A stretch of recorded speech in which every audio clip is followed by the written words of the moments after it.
This is the kingdom, baby. And he sees everyone at their greatest maximum potential. He knows the real you before you do.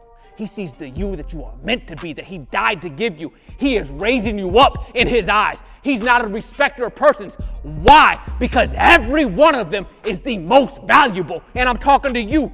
You have no idea the greatness that he sees within you, but you have yet to let yourself see. I need you to see this. You are not the least of these. So many of us go through this life with our head hung, our shoulders hunched, and we can't even dare raise up to see ourselves as God sees us. Why? Because we believe in the lies of the devil and his little imps that come along. These little thoughts that come into our thing saying that you ain't nothing, that you're worthless, that you are, if you were so great, this wouldn't be happening to you. Or we believe in our histories and our past and how it never worked out for us before. Or we believe in what some other man or woman tells us, what mommy and daddy spoke into us, and they had a twisted heart to start with, so they couldn't tell you the truth. They didn't even know Christ. They didn't know the Savior. They didn't know the love of the Father, so they couldn't pass it on to you, and you believed them.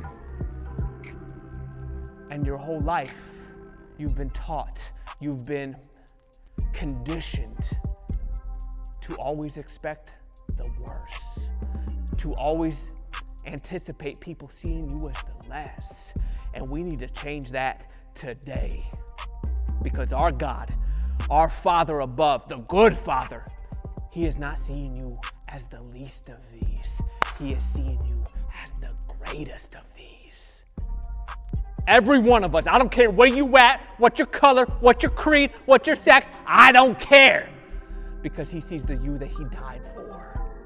He sees that treasure that is worth all of heaven. He sees everything. He ain't a respecter of persons. Why? Because they all royalty in my sight.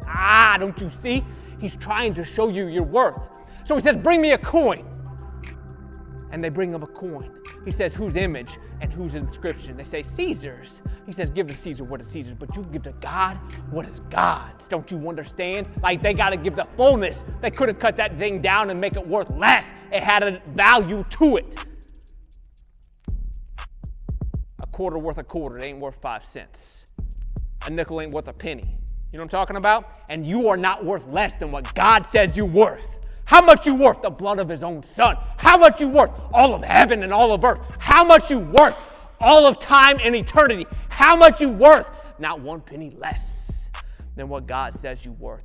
And Jesus says, you give to God what is God's.